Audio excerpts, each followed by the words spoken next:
Pole sana kabisa. Karibu. Pole sana muhungu wangu.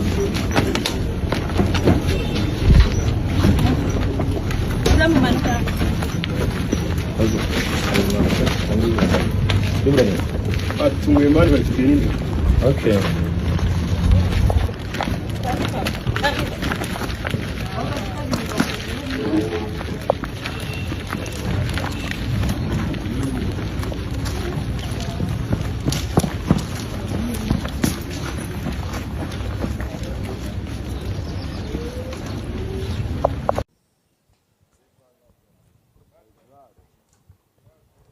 Nguwo rero Pazzoman aramanutse. Pazzoman nguwo Pazzoman nguwo muramubona Pazzoman ndetse kandi